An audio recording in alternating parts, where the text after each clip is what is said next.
하나님의 말씀은 빌립보서 3장 10절에서 14절입니다. 빌립보서 3장 10절에서 14절입니다.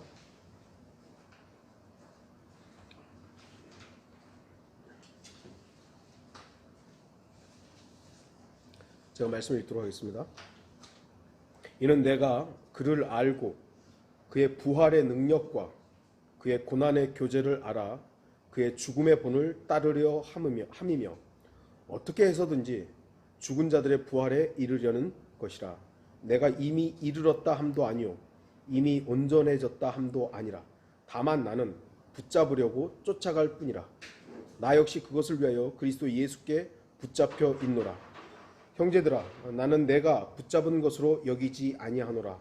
다만 한 가지 일, 즉 뒤에 있는 것은 잊어버리고 앞에 있는 것들에 손을 뻗쳐 그리스도 예수 안에서 하나님의 고귀한 부르심의 상을 위하여 그 표대를 향해 쫓아갈 뿐이라 했습니다. 제가 한 10몇 년 전에 거리에서 이렇게 복음을 전하다가 어떤 사람과 약간의 논쟁이 있게 됐어요. 그때 그 사람이 이 구절을 근거로 사도 바울은 아직 구원받지 못했다라는 얘기를 한 적이 있었어요. 이 구절은 지금 사도 바울이 나는 구원을 못 받았다 그 얘기를 하는 게 아니에요.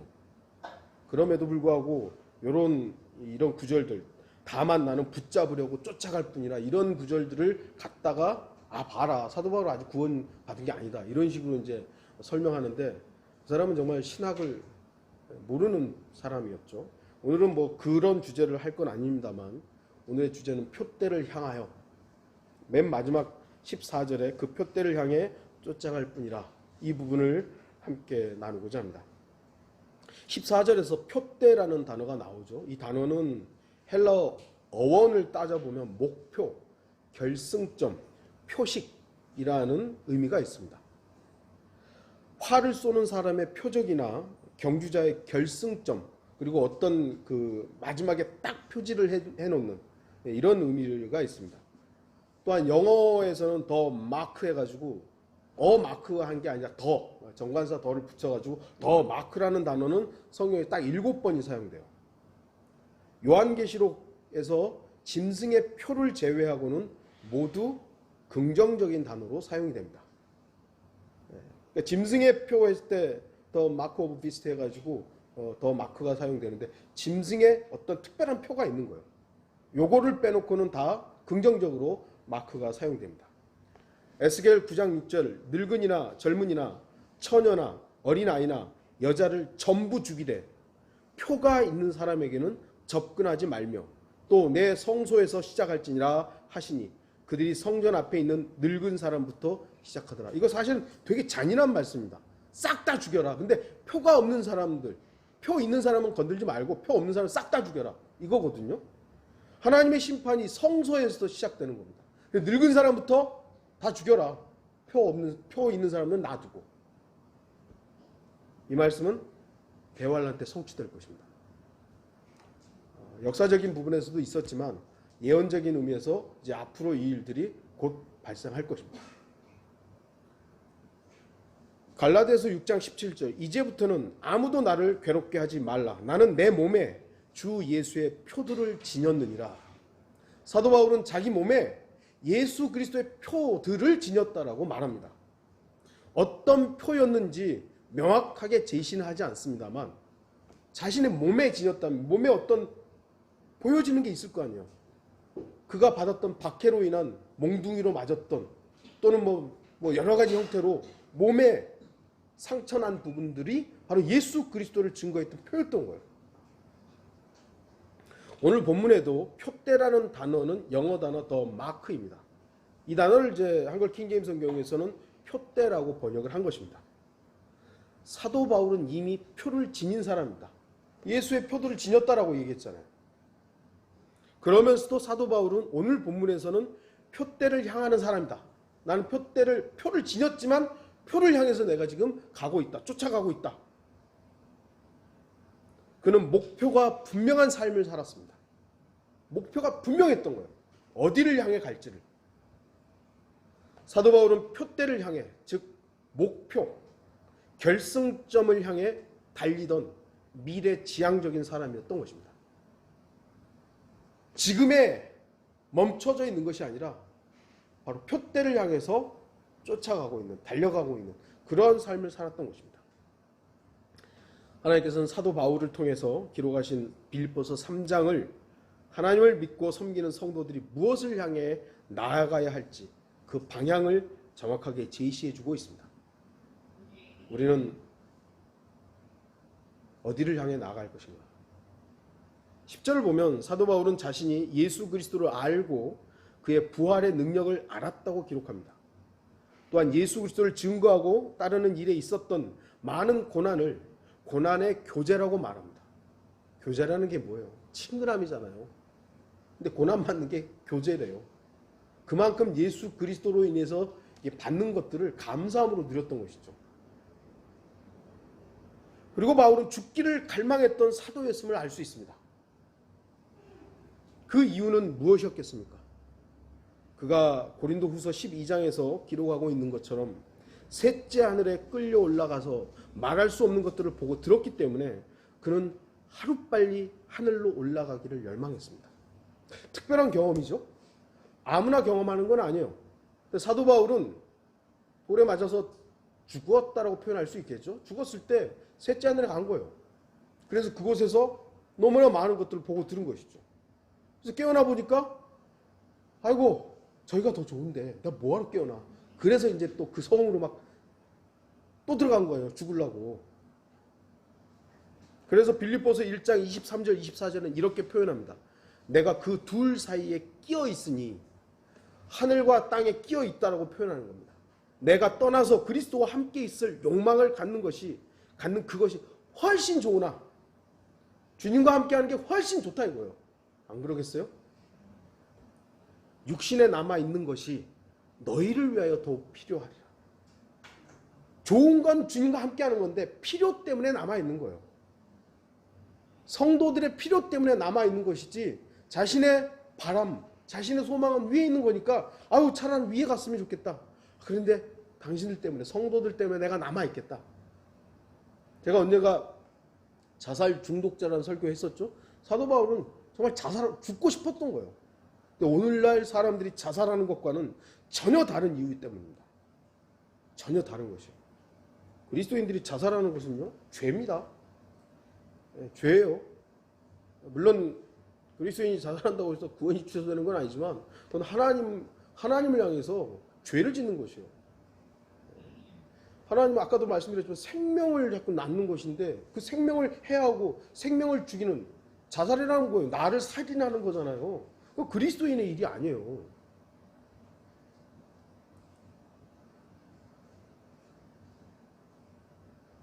그리고 디모데후서 4장 6절에서는 내가 이미 제물로 드려질 준비가 되어 있고 떠날 때가 이르렀도다 라고 말하므로 속히 죽기를 바라고 있었음을 알 수 있습니다. 어찌 보면은 예수 그리스도께서 죽기 위해서 사셨잖아요. 십자가를 향해서 달려가고 있었듯이 사도 바울은 그 표대 부활의 소망을 향해서 막 전진하고 있었던 거죠. 본문 14절에서는 하나님의 부르심의 상은 10절, 11절, 12절에 말한 부활을 말합니다. 그는 어떻게든지 빨리 부활의 몸을 입기를 원했던 사람이었습니다. 그러나 그 부활은 평범한 부활이 아닌 히브리서 11장 35절에서 말씀하시는 것처럼 더 좋은 부활이었습니다. 사도 바울은 영광스러운 부활을 원했던 것인데 그것을 표라고 표현한 것입니다. 그의 삶의 표대는 속히 주님 계신 곳에 가서 그분을 만나는 것이었습니다. 땅에 소망을 두지 않는 성도들 역시 사도 바울과 같은 표대를 향하고 있을 것입니다. 땅에 소망이 있는 사람은 죽을까 봐 걱정이죠. 그러나 위에 소망이 있는 사람은 어찌 보면 반대로 죽지 않을까 봐 걱정일 수 좀 말이 좀 어폐가 있습니다만 우리의 육신은요. 저도 운전하다가 순간적으로 위험이 딱 상황이 되면 우쭐해요. 당연히 그러죠. 당연히 그렇지 않겠어요? 그러나 내 소망은 이 땅에서가 아니라 위에 있는 것이기 때문에 그 순간을 하면 죽는 것이 그렇게 막 처절하게 뭐 그렇지는 않아요.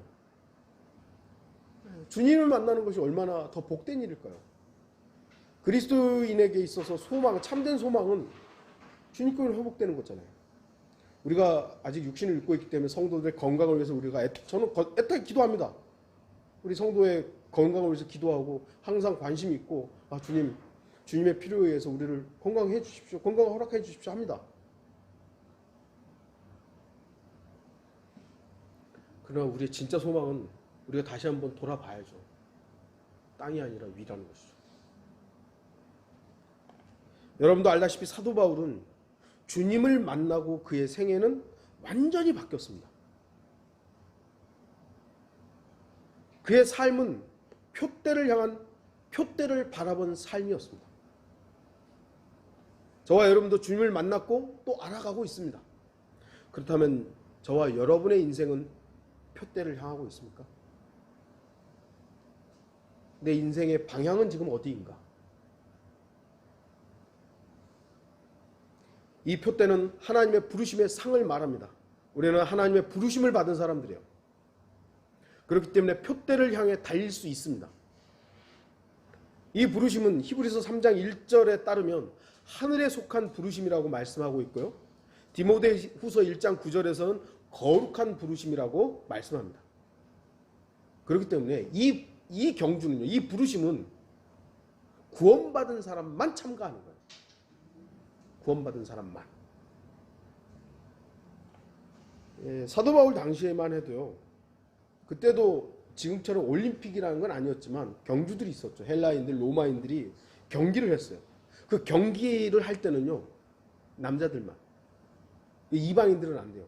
로마 시민만, 아니면 그리스 시민만 거기에 참여하는 거예요.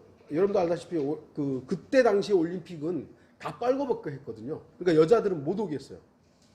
네. 그리고 그 시민이 아닌 사람은 그 경기에 참여할 수가 없어요. 자기들끼리만 이제 했던 거죠.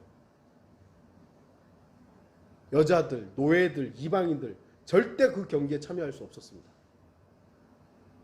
그것처럼 구원받은 하늘나라 시민만이 주님을 향한 이 표대를 향한 경기에 참여할 수 있는 거예요. 아무나 참여할 수 있는 경기가 아니에요. 혹시 누군가가 혼자서 막 달린다 해도 그건 헛된 일입니다. 여러분들 이번에도 올림픽이 있었잖아요. 올림픽에 참여한다. 나도 올림픽 갈래 그러면 제가 나 올림픽 갈래 그러면 그래 오세요 하겠어요? 아니죠. 올림픽에 참여할 수 있는 자격이 있어요. 다 테스트를 하고 그 나라에서 대표가 돼야 되고 그 나라에서 대표가 된 그 사람이 가는 거지 아무나 올림픽 가고 싶다고 가는 게 아니에요.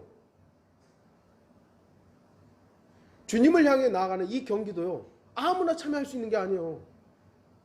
나 기독교라는 종교가 나 기독교인인데? 아니요, 그게 아니라 구원받아야 된다고요. 구원받은 사람만이 하나님을 향해 갈 수 있어요. 왜요? 이 경기는 하나님의 영광을 위해서 하는 것이기 때문에. 구원받지 못한 사람은 이 경기에 참여할 수 없습니다. 그래서 반드시 먼저 거듭나야 되는 겁니다. 반드시. 이 부르심은 하늘에 속한 부르심이기 때문에 이 표대를 향한 경주는 하나님의 영광을 위해 달리는 경주이기 때문에 구원받은 사람만이 참여할 수 있는 것입니다. 그래서 거듭나지 않은 사람은 아무리 열심히 달린다 해도 하나님께 영광을 돌릴 수 없습니다. 안타까운 일이지만 한국 기독교인들이 예전에는 1200만 그랬다가 이제 다 그게 거짓말이니까 이제 700만, 800만까지 내려갔어요, 많이. 그것도 근데 허수가 많다라고 저는 생각하는데 얼마나 많은 숫자가 기독교란 종교를 가지고 있든 그것과 상관없이 기독교인들한테 물어봐도 자기들도 알아요. 이거 다 구원받지 못했을 거라고. 러크만이 주석서에 썼듯이 우리가 하늘나라에 올라가면 의외로 놀랄 사람들이 많이 있을 것입니다. 저 사람도 구원받았나? 저 사람도 구원받았나? 또 한 가지 놀랄 일이 있죠. 저 사람은 올 줄 알았는데 없네.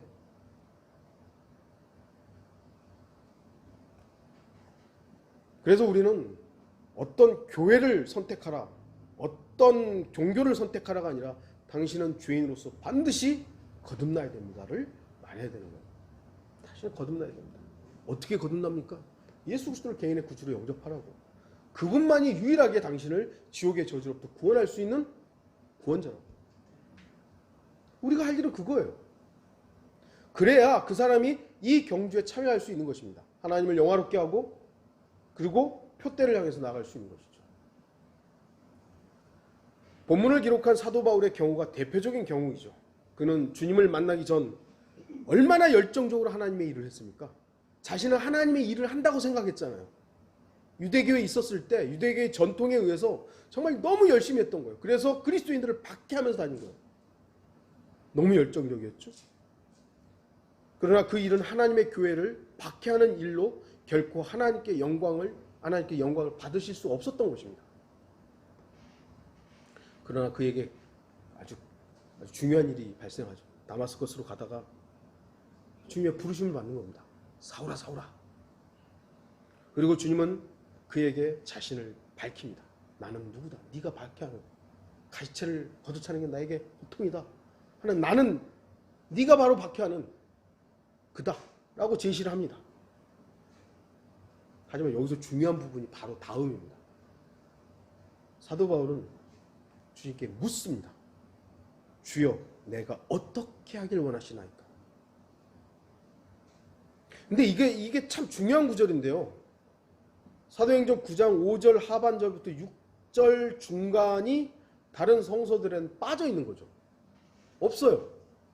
제가 개역성경을 좀 읽어드릴 테니까 한번 여러분이 킹제임스 성경 비교를 해보세요. 사울이 길을 가다가 요즘에 다마스커스를 하다가 다메섹 가려고 그러니까 좀 어색하네요. 다메섹에 가까이 이르더니 호련히 하늘로부터 빛이 그를 둘러 비추는지라. 땅에 엎드려져 들음에 소리가 있어 이르시되 사울아 사울아 내가 어찌하여 나를 박해하느냐 하시거늘 대답하여 주여 누구시니까. 이르시되 나는 내가 박해하는 예수라. 너는 일어나 시내로 들어가라. 내가 행할 것을 내게 이를 자가 있느니라 하시니 같이 가던 사람들은 소리만 듣고 아무도 보지 못하여 말을 못하고 서 있더라. 뭐 많이 좀 차이가 나죠. 주여 내가 어떻게 하시길 원하시나이까. 이 중요한 질문이 빠져 있는 거예요.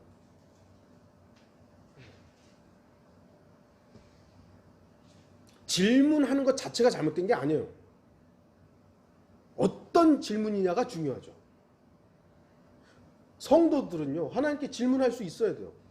욥도 질문했고 다윗도 질문했고 하나님 왜 이러십니까? 왜 이런 일들이 일어납니까? 얼마나 따졌는데요. 질문해야 돼요. 그러나 오늘날 종교는 어떻습니까? 질문을 못하게 해요. 맹신, 맹목적인 복종만 강조합니다. 목사가 얘기하면 다 들어. 목사가 이렇게 했는데 뭐 어디다가 목사가 얘기한 거 반대하면 하나님을 반대한 것처럼 만들어버리잖아요. 맹신하게 만들고 맹목적인 복종을 하게 만들고 종교화 되어버린 것이죠. 질문을 못하게 만들어요. 하나님의 말씀을 읽다가 궁금하면 질문해야 되는데 그냥 믿어! 그건 무조건 믿으면 돼! 그런 게 어디 있어요?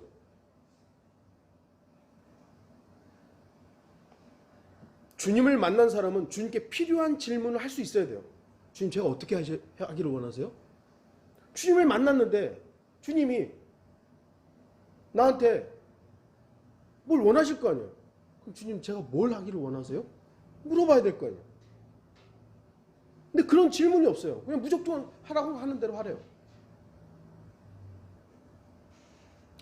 질문해야만 주님께서 제시하신 명령에 따라 순종할 수 있게 됩니다.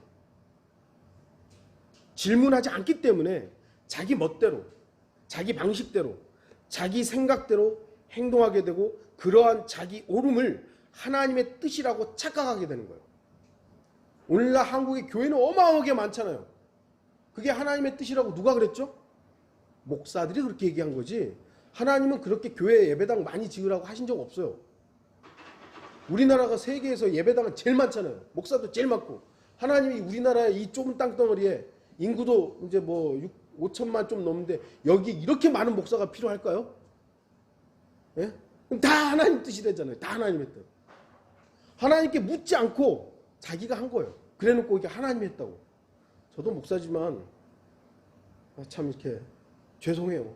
만약에 제가 하나님의 목자로서 자격이 없다면 하지 말아야죠. 우리나라는 희한하죠. 목사가 한 번 되면 교회가 없고 성도들이 없고 설교도 못하는데 우유 배달하면서도 목사예요. 그 부동산에서 뭡니까? 그거 하면서도 목사예요. 그러면 그냥 목사 안 해야죠. 설교할 대상이 없고 말씀을 선포할 수 있는 설교를 못하는데 무슨 목사예요? 자기의 생각과 자기의 옳음과 자기의 방식대로 다 해놓고 하나님 뜻이래요. 안 물어보니까 그래요. 안 물어보니까. 하나님께 물어봐야 될 거 아니에요. 주님께서 우리를 부르셨으면 자신의 목적이 있을 거란 말이에요. 그래서 그 목적에 합당하게 우리를 어디에다 배치하시고 가라고 할 거 아니에요. 근데 우리나라는 예수만 믿었다면 다 목사하려고 그러잖아요. 우리를 말하는 게 아니라 전부 대부분의 지금 한국 교회가 그렇다는 거예요. 다행스러운 일인지는 모르겠습니다만 이제 한국은 제가 어렸을 때보다는 신학과에 입학생들이 확 줄었대요. 없대요 이제.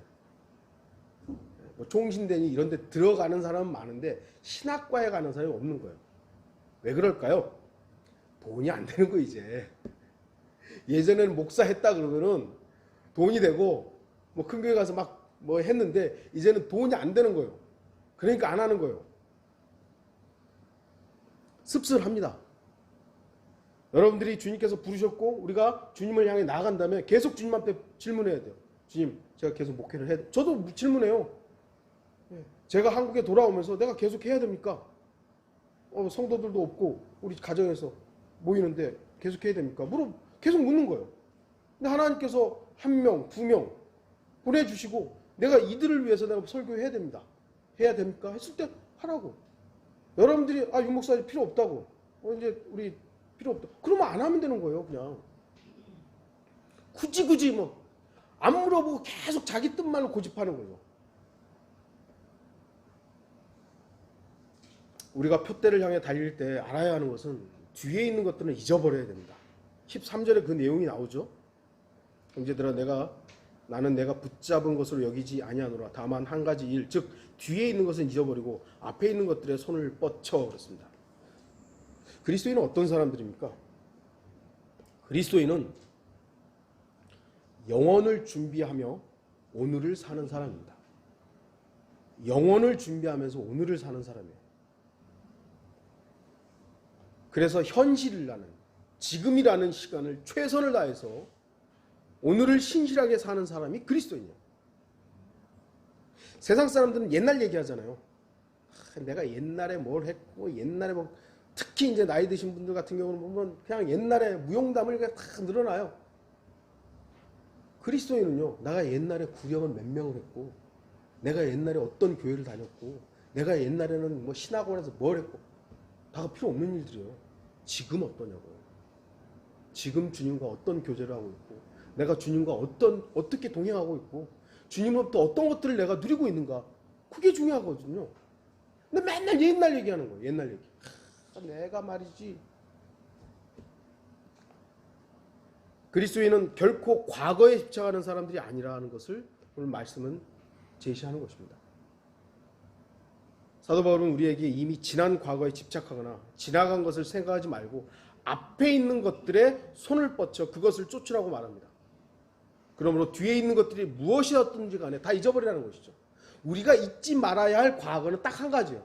나를 구원하신 그분에 대해서. 주님이 나를 이렇게 나 같은 악한 죄인을 구원하셨구나라는 그 과거만 기억할 뿐이지 나머지가 도대체 뭐가 의미가 있는 거예요. 또 우리가 감사할 내용에 대해서는 당연히 겸손함으로 기억해야 될 것이지만 내가 주님을 위해서 뭘 했습니다. 도대체 그게 주님이 우리가 한 그것에 대해서 얼마나 기뻐하실까요? 주님은 우리의 믿음을 기뻐하시는 것이지 내가 교회를 몇 개를 세우고 20년 동안 몇십 년 동안 목회를 했다, 그거 기뻐하실까요? 사람들이 오늘날 너무 많이 착각을 합니다. 주님이 그러니까 내가 주님을 위해서 얼마나 했을까. 제가 말씀드렸잖아요. 내가 주님을 위해서 한 일이 뭐가 있죠? 주님이 나를 위해서 하신 일만 있습니다. 우리는 그것으로 감사해야 돼요. 그러니까 자꾸 뒤를 보면서 내가 전에는 뭘 했고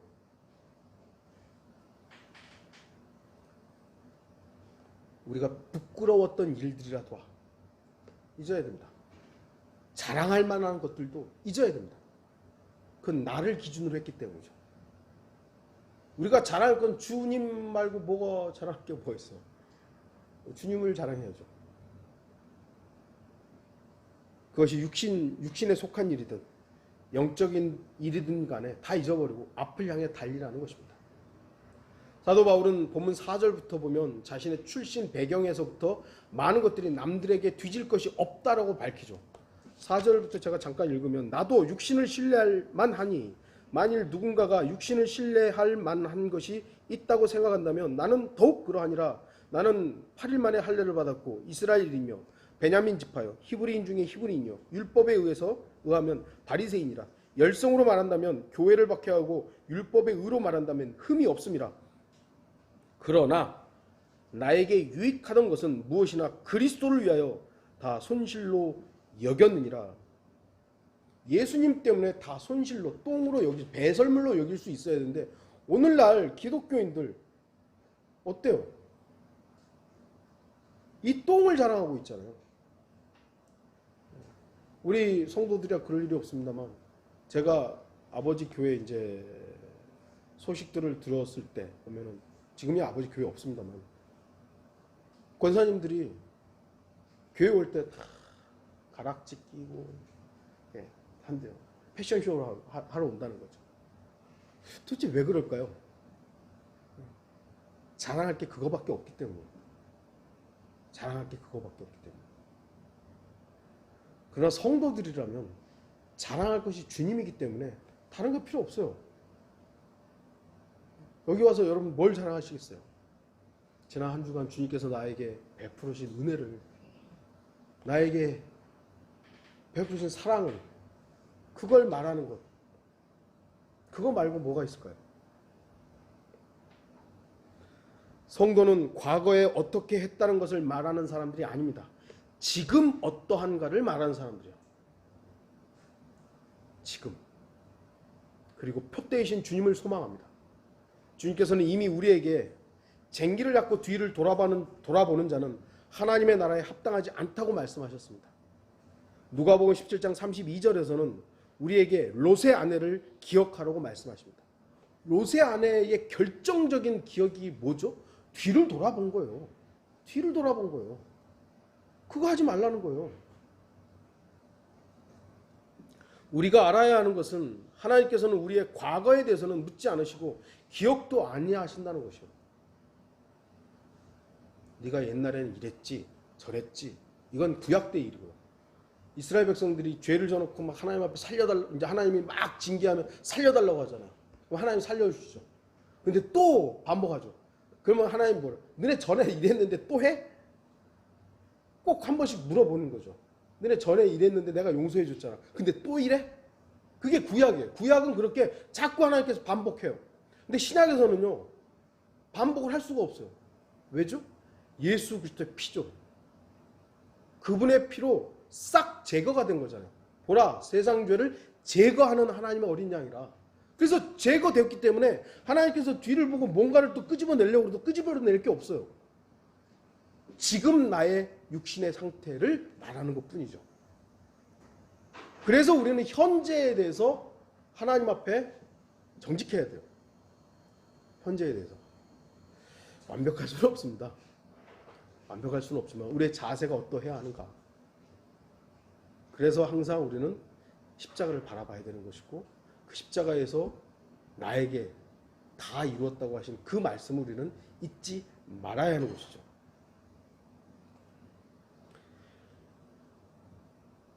우리는 과거에 잘했다, 못했다 거기에 관심을 가질 필요가 없습니다. 13절에 잊어버리고 라는 뜻은 자기를 위해 무관심한 상태를 말하는 겁니다. 나에 대해서는 잊고 오직 주님을 향해 서라는 것이죠. 우리가 교제 가운데 항상 제가 말씀을 드리죠. 실족한 형제나 자매가 있을 때 그를 우리가 권면하고 조언할 수 있어야 되죠. 근데 그 사람을 어디에 세워야 되는 거죠?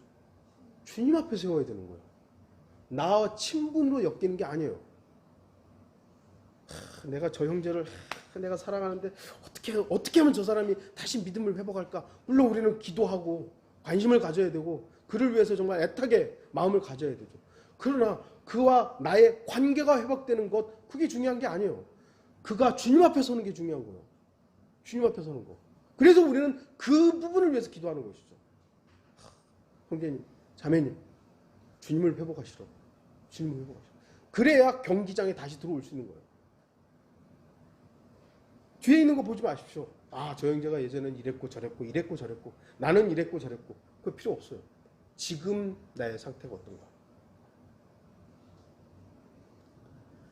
본문을 통해서 우리에게 알려주시는 것은 하나님께서 부르시는 그날까지 쫓으라는 것입니다.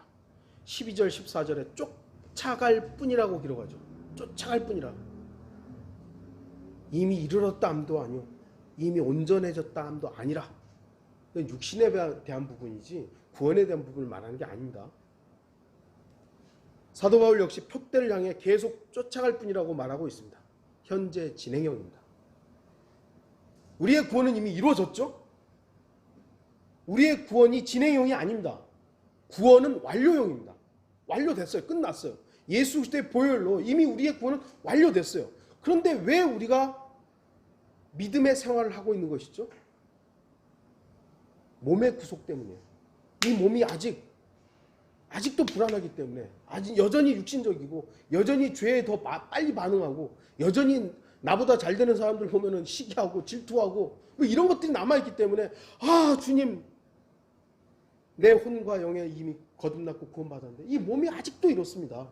그래서 애타게 몸의 구속을 바라는 것이죠. 이건 쫓아가야 되는 것이요. 이 표대를 향한 경주는 계속되어야 한다는 것을 알려주고 있습니다. 쫓아갈 뿐이라. 사도 바울이 표대가 있었듯이 우리 또한 표대가 있습니다. 분명한 목표가 있어야만 그것을 쫓아갈 수 있습니다.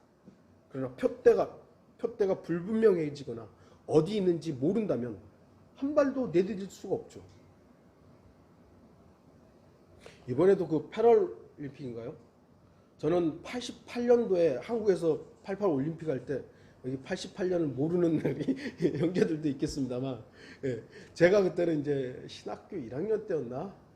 88 학번인데 그때 이제 신학교로 가서 한국에서 올림픽을 하니까 올림픽은 그 돈을 내고 입장을 해야 되는데 패럴림픽은 무료였어요. 그래서 이제 많이 봤죠. 가서. 야, 정말 인간 승리라고 할 수 있는 부분들을 많이 봤어요. 근데 그들이 그 목표를 이루기 위해서 어떤 일을 했을까요? 평상시엔 놀고 먹고 아이고 나 좋은 대로 하고 그래서 거기 참여해서 메달을 따고 했을까요? 아니잖아요. 여러분도 알잖아요. 그 경기에 출전하기 위해서 얼마나 많은 훈련을 했겠어요. 먹고 싶은 거 안 먹고 즐기고 싶은 거 즐기지 않고 얼마나 절제하면서 거기에 참여를 했겠어요. 지금도 마찬가지일 거 아니에요. 지금도 우리나라 그 패럴림픽인가 하잖아요. 그 사람들이 그 경기에 참여하기 위해서 많은 것을 희생한 것이에요. 그리스도인은 어떠냐 이것이죠. 우리가 세상에서 누릴 거 다 누리고 하고 싶은 거 다 하면서 난 믿음의 생활했다고. 주님 섬겼다고. 과연 그것이 맞을까? 제가 아는 교회사에서 자기가 누릴 거 다 누리면서 경건한 믿음 생활 한 사람은 거의 없습니다. 경건하게 살고자 하는 사람은 뭐라 그랬죠? 박해를 받는다 그랬어요. 여러분들 박해받는 게 싫으면 여러분 하고 싶은 대로 하면 돼요. 놀고 싶은 대로, 먹고 싶은 대로, 누리고 싶은 대로 다 하면 돼요. 그러나 제가 아는 여러분들은 그런 것들을 절제하고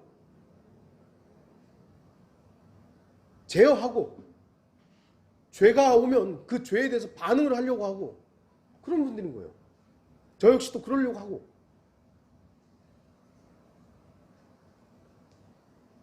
주님께서도 누가복음 9장 51절에서 우리에게 본을 보여주셨습니다. 주께서는 하늘로 들리움을 받으실 때가 오자 예루살렘으로 가시려고 확고하게 정하시더라. 이게 무슨 말입니까? 이제 자신의 죽음이 앞에 왔다는 걸 안 거예요. 목표가 뚜렷해진 것이죠. 그러니까 주변에서 가지 말라고 하는데도 가는 거죠. 가는 거예요. 이렇게 목표가, 표대가 확고할 때 우리 역시 확고하게 그 길을 갈 수 있습니다. 남들이 뭐라 그래도. 여러분에게 그 표대가 확고합니까? 여러분의 표대는 무엇입니까? 여러분의 목적지는 어디입니까? 다시 한번 물어봐야죠. 나 개인에게. 나는 지금 뭘 목적으로 살고 있는 것인가? 내 목적지는 어딘가? 세상 사람들이 그게 없으니까 혼동되고 젊은이들이 자살도 하고 뭐 다른 사람들 자살도 하고 막 그러잖아요. 우리나라가 자살률이 세계 1위잖아요. 왜 그랬어요? 목적지가 없고 희망이 없고 소망이 없으니까 그러잖아요.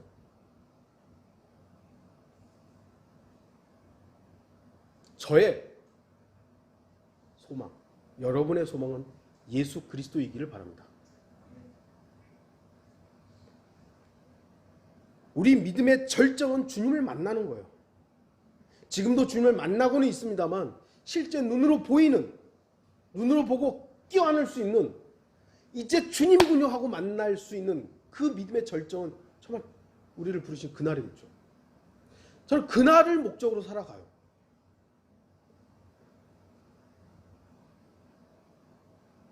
그날이 오면 주님으로부터 단지 부활이라는 부르심의 상뿐만 아니라 이 땅에서 우리가 행한 섬김에 따라 상과 유업을 받을 것입니다.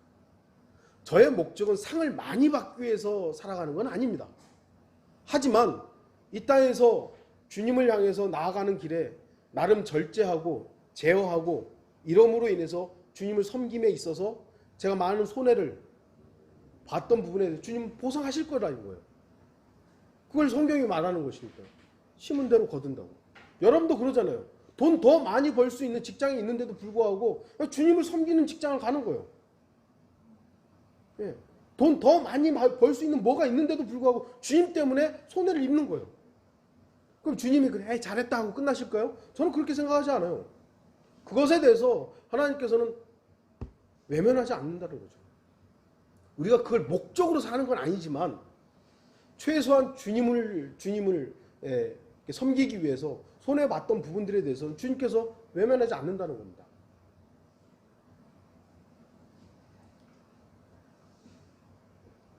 우리는 그 상이 있음을 알아야 합니다. 이러한 사실을 알지 못하고 목적의식이 분명치 않다면 어느 방향으로 달려야 할지 그리고 왜 달려야 하는지 그 동기마저 잃고 말 것입니다. 아니 마라톤 선수가 달려가는데 꼬린 지점이 있잖아요. 그럼 거기를 향해 뛰어가야지. 엉뚱한데 막 뛰어가서 와 1등 했다 그러면 선생님 인정받나요? 못 받죠. 목적지를 분명히 해야 돼요. 예수 그리스도를 향해서 우리가 뛰어가야 되는 것이지 내가 좋아하는 것들을 향해서 뛰어가게 되면 아무리 열심히 땀을 흘렸다 할지라도 그것은 상과 유업과는 무관한 일들이 됩니다. 그렇기 때문에 달리는 사람은 결승점을 바라볼 수 있어야 됩니다. 히브리서 12장 2절 그리고 우리 믿음의 창시자요 완성자이신 예수를 바라보자. 그는 자기 앞에 놓인 즐거움을 위하여 십자가를 견디시고 수치를 개의치 아니하시더니 하나님의 보좌 오른편에 앉으셨느니라.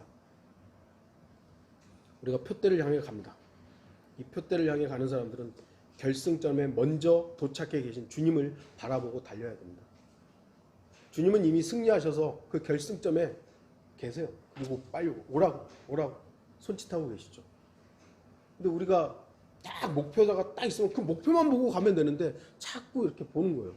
자꾸 옆에서 마귀가 손짓하거든요. 잠깐 놀다가 잠깐만 쉬었다가 얼마나 달콤합니까?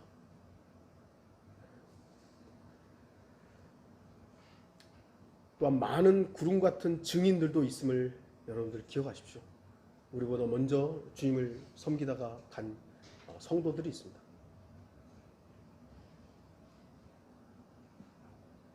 힘을 얻으며 달려야 합니다. 저는 물론 주님을 만나는 것이 제일 기쁜 일이겠지만 저 개인적으로 또 이제 러크만을 보면 되게 반가울 것 같아요. 제가 존경했던 사람 가운데서는 가장 제가 존경했던 분이 러크만 박사니까 주님을 만나는 것이 가장 기쁜 일이지만 그 다음으로 러크만을 만나면 또 얼마나 기쁠까. 저는 아브라함이나 사도 바울보다 러크만이 더 만나고 싶더라고요. 여러분도 어떠세요? 다 개인적으로 좀 다르겠죠? 그래야 그런 어떤 나름의 소망이 있어야 그 표대를 향해 나아갈 거 아니에요. 이 표대를 향한 경주는 언제까지 달려가야 합니까? 말 그대로 부르심의 상을 받기 위함이기 때문에 하나님께서 부르실 때까지 달려가야 됩니다. 부르실 때까지, 우리를 부르실 때까지. 부디 그 날이, 그 부르심의 날이 더 가깝기를 소망하지만 혹여 우리 주님께서 조금 늦으신다면 일생을 달려야 하는 경주가 될 것입니다. 제가 이번에도 말씀드렸지만 이번 9월 20 며칠 날 또 오신다고 하는 분들이 계시죠. 그래서 정말 그 날이 됐으면 좋겠어요. 9월 20 며칠 날 정말 주님 오셔서 올라갔으면 좋겠어요. 근데 불길한 예가 왜 틀린 적이 없죠? 그때 안 올 것 같단 말이에요. 왜죠? 주님이 모른다 그랬으면 모르면 되는 거예요. 제발 좀. 왜 아버지와 아들까지도 막아보면서 아들까지도 모른다고 그랬는데 왜 자꾸 아버지만 안다고 한 일을 왜 인간인 우리가 안다고 그렇게 고집을 피우냐고요. 제발 좀. 그럼 우리는 모르는 일로 놔두고 우리는 매일의 삶 속에서 주님 저는 그 표대를 향해 나아갈 뿐입니다. 쫓아갈 뿐입니다. 이 자세 뭐 잘못됐습니까? 답답해요. 이 경주는 주님께서 우리를 부르신 날 끝날 거예요. 저는 그날을 소망하면서 살아가요. 이 경주에서 표대를 잃어버리지 않도록 소망의 닻을 주님의 말씀에 깊숙이 뿌리 내리십시오. 말씀에 뿌리 내리세요. 다른 거 말고요. 좀 제발. 결론을 맺겠습니다. 사도 바울은 주님을 만나 부르심을 받았고 또 하나님의 고귀한 부르심의 상을 위해 표대를 향해 부지런히 달렸음을 우리는 압니다. 우리 또한 구원받았기 때문에 하나님의 부르심을 받은 사람들입니다. 하나님께서 우리가 어떻게 달려가야 할지 알려주셨습니다. 생각을 해보세요. 사도 바울은요, 인간적인 면에서는 정말 실패한 사람입니다. 그 사람이 남긴 집이 있나요? 자식이 있나요? 아무것도 없잖아요. 근데 왜 우리는 사도 바울을 존경하죠? 주님을 향해 달려갈 길을 달려갔기 때문이에요. 많은 그리스도인들, 유명한 그리스도인들이 있잖아요. 우리가 아는 스펄전, 무디 이런 사람들. 물론 무디나 스펄전이 좀 유명하고 많은 것들 남기긴 했습니다만 그들이 그걸 원했을까요? 스펄전은 자신의 그 설교집이 이렇게 많이 남아있는 거 그걸 원했을까요? 아니죠. 그들이 원했던 것은 주님을 기억하라는 거잖아요. 무디 신학교가 남아있는데 무디가 과연 내 신학교를 좀 알아달라고 그걸 바랬을까요? 아니죠. 예수 그리스도를 믿으라는 거 아니겠어요? 달려갈 길을 달려간 사람들을 우리가 기억하는 이유는 그들이 예수 그리스도와 함께 했기 때문이지 그들이 뭔가를 많이 남겼기 때문이 아니에요. 우리도 마찬가지입니다. 저는 사람들이 저를 알아주길 바라지 않아요. 이 교회를 알아주기를 바라지 않아요. 예수 그리스도를 알기를 바라고 이 교회를 통해서 예수 그리스도를 만나기를 바라요. 그것이 우리의 삶의 목적이어야 되는 거죠. 하나님께서는 우리도 표대를 향해 그렇게 달리기를 원하십니다. 그리고 경주를 원한다면, 달리고 있다면 뒤돌아보지 말고 뒤에 있는 것을 잊어버리고 언제나 앞만 바라보고 달려가야 한다고 말씀하시는 것입니다. 왜 앞만 보고 가야 되죠? 거기 주님이 계시기 때문이에요. 거기 주님이 안 계시는데 앞만 보고 가면 큰일 납니다. 주님이 계신 그곳을 향해 달려가야 됩니다. 어제는 그리스도인이란 말은 없습니다. 어제가 그리스도인이라면 오늘도 그리스도인이어야 합니다. 왜냐하면 그리스도께서는 어제나 오늘이나 동일하신데 그처럼 그리스도인들도 동일해야 하기 때문에 내가 어제는 이러이러한 그리스도인이었어요. 근데 지금은요. 제가 믿음에서 떠났어요. 그게 말이 되는 거예요? 그러면 안 된다라는 거예요. 완주해야 될 거 아니에요.